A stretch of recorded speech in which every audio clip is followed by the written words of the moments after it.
From the newsrooms of the Sydney Morning Herald and The Age, this is Please Explain. I'm Samantha Selinger-Morris. It's Thursday, December 7th. Imagine that you find out that the person you thought was a doctor, a surgeon who had operated on you, didn't actually have a medical degree. This is the case for all podiatric surgeons in Australia, practitioners who can legally pick up a knife with only a podiatry or science degree. Maybe that's fine if the issue you had with your foot or ankle was fixed. But a joint investigation by The Age, the Sydney Morning Herald, and 60 Minutes has uncovered dozens of allegations of surgeries gone wrong by this small but controversial group of practitioners.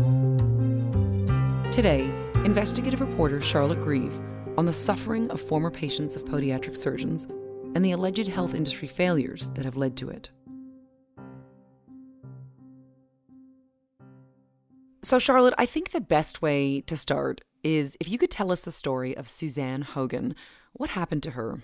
So Suzanne was dealing with an old sports injury and she really wanted a way to get back to running. She loved going on long runs. And that's how she came to meet a podiatric surgeon called Paul Bors. He recommended a quite invasive surgery.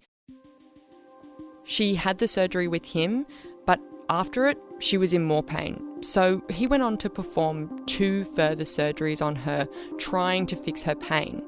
By the last time he operated on Suzanne, she took off her surgery boots and she was really alarmed by what she saw. Her feet were 2 different sizes. One foot was 3 sizes smaller than the other, and her toe was hovering off the ground. So she was really disturbed by what had happened, and that's when she lost faith in Paul Bors and she started asking questions. And it was only then that she found out that while he was doing the 3rd and final operation on her, he was actually under investigation for allegedly harming 4 other of his patients. And he was suspended from practicing, but the suspension didn't come in immediately. So he was able to perform that final surgery on Suzanne that has now left her with crippling pain and permanent disability that she's still dealing with today. I actually spoke with Paul Bors quite extensively on the phone, and he accepted that his surgery didn't go as planned and that this difference in foot size was caused by his surgery. And he apologised to Suzanne. He said he was sorry and he wished that it had turned out differently. But he maintained that he didn't do anything illegal and that complications do happen in surgery, and there were unforeseen circumstances that presented throughout her procedures. But I think his point about not doing anything illegal kind of goes to the heart of this whole issue, because these surgeons are legally performing surgery and legally calling themselves podiatric surgeons. But the thing is, the public just doesn't understand the difference between these surgeons and mainstream surgeons. So I'm hoping you could walk us through what exactly is a podiatric surgeon and what's the issue with them, because I imagine most listeners, like myself, have never heard of them. So a podiatric surgeon is essentially a podiatrist who does some training at a college called the Royal Australasian College of Podiatric Surgeons. So podiatric surgeons say they have extensive surgical training, but they're not medical doctors, so they don't have that general medical understanding. They're not required to do a medical degree.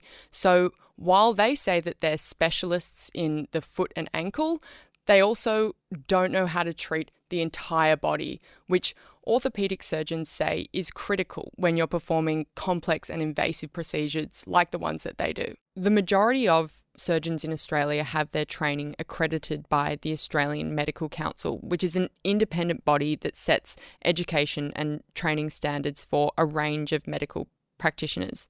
Now, podiatric surgeons, according to the AOA, the Australian Orthopaedic Association, are the only group of surgeons in this country that have not completed training accredited by the AMC.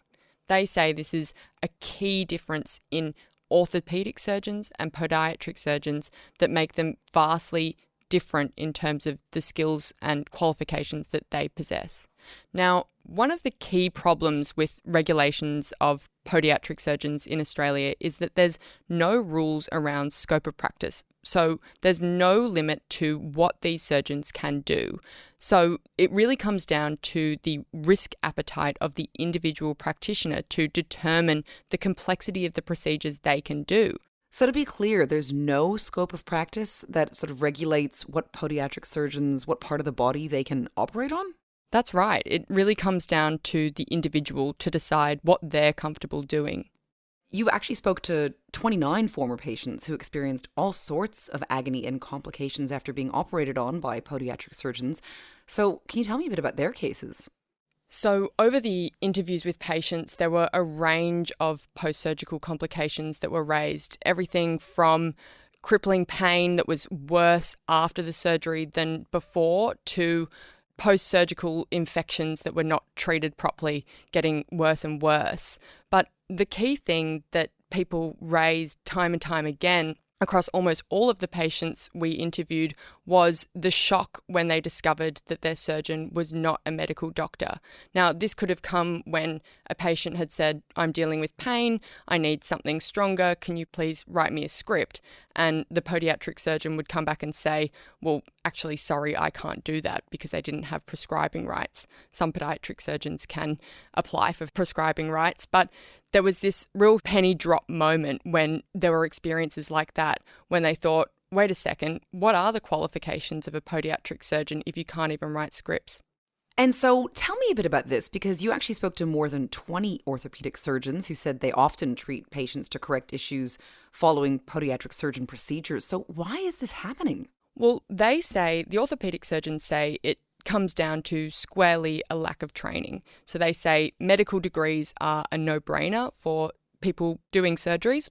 Then they also say the quality of training provided by the podiatric surgeons as opposed to mainstream surgeons varies greatly in terms of the rigor, in terms of the experience in the actual operating theatre. So the orthopedic surgeons and the podiatric surgeons, they both say, complications are common in any surgical procedure, particularly when you're dealing with the foot and ankle, which is a very complicated body part. But the orthopedic surgeons say the complications they see are not run-of-the-mill complications. They're quite shocking in the level of surgical care that they provide. So it might be that a screw is not even properly in a bone. It's a screw that's floating around in the foot. And orthopedic surgeons have said these types of complications are not run-of-the-mill complications. They really do point to larger systemic problems with the training. One of the conversations we had was with an orthopedic surgeon in Western Australia, Nicole Leakes, and she said that she'd seen patients treated by podiatric surgeons who had required amputations of toes on 3 occasions. And so why is it that podiatric surgeons can actually call themselves surgeons and perform surgery if they haven't attended medical school? So podiatric surgeons first became nationally regulated when AHPRA was set up in 2010. So AHPRA is the National Healthcare Watchdog, and that stands for the Australian Health Practitioner Regulation Agency. So instead of having state-by-state health regulations and health laws, they brought in a national law for healthcare practitioners in Australia. And as it's been told to me, during that process, there were a lot of deals done to get all the professions under the one national law. And so as part of that, AHPRA agreed to recognise this profession and recognise the college, which really gave it a legitimacy nationally, but also because podiatric surgeons were able to say to their patients, we're not doing anything illegal, we're Commonwealth accredited, we are recognised by the healthcare regulator. So there's nothing wrong here, or that nothing can be said that is bad or questionable about our regulations or the quality of training that we have. So a lot of this does stem back to AHPRA and the decisions it made in 2010 and the decisions it's made since then to properly keep an eye on this industry and make sure that patients are safe when they're seeing these types of surgeons.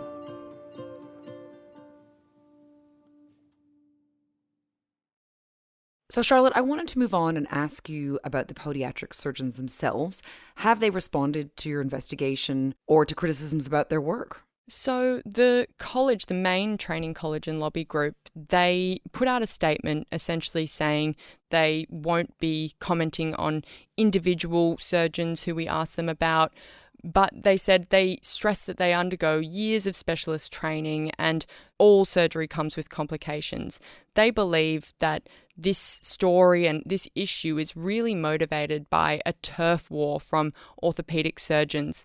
One podiatric surgeon even told me on the phone that he thought that my investigation had been entirely created from a public relations company from the orthopedic surgeons, and that all of these patients had been handpicked by a PR company, which couldn't be further from the truth. And so what's next then? There was a parliamentary hearing into this matter just this year. I'm not sure what's come of that. There has been this groundwork of calling for greater clarity around who can and who can't use the term surgeon, because as the Australian public, we have this great faith in our healthcare system. We're constantly told Australia has one of the best healthcare systems in the world. So when patients see the word surgeon, they assume that means that they have a medical degree and years of specialty training. So I think this review that's been launched by the Podiatry Board of Australia, it said that it's going to review these titles again and look at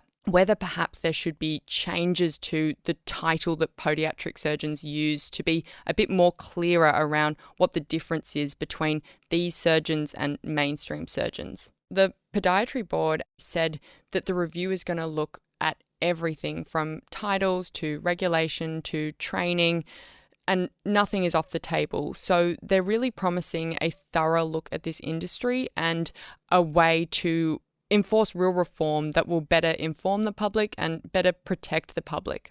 And is the government doing anything about this problem that you've uncovered? How have they responded? Well, Health Minister Mark Butler put out a statement to us saying that he was deeply concerned about the reports and that he would look forward to the review by the Podiatry Board. But earlier this year, when we were reporting on problems within AHPRA, he launched a snap review of past efforts to reform AHPRA and to see if the regulator was fit for purpose and fulfilling its mandate of protecting the public. I asked him for an update on that rapid review and he didn't respond to my questions. So I hope this is not another case of politicians and boards launching reviews in the hope that the review itself will make the issue go away and the status quo can continue, because this is a real issue. Clearly, there needs to be real change in this space. Well, we're very lucky that you are investigating it, Charlotte, so thank you so much for joining us. Thank you. Thanks for having me. Today's episode of Please Explain was produced by Tammy Mills. Our executive producer is Ruby Schwartz. Please Explain is a production of The Age and the Sydney Morning Herald. If you enjoy the show and want more of our journalism, subscribe to our newspapers today. It's the best way to support what we do. Search The Age or smh.com.au/subscribe. I'm Samantha Selinger Morris. This is Please Explain. Thanks for listening.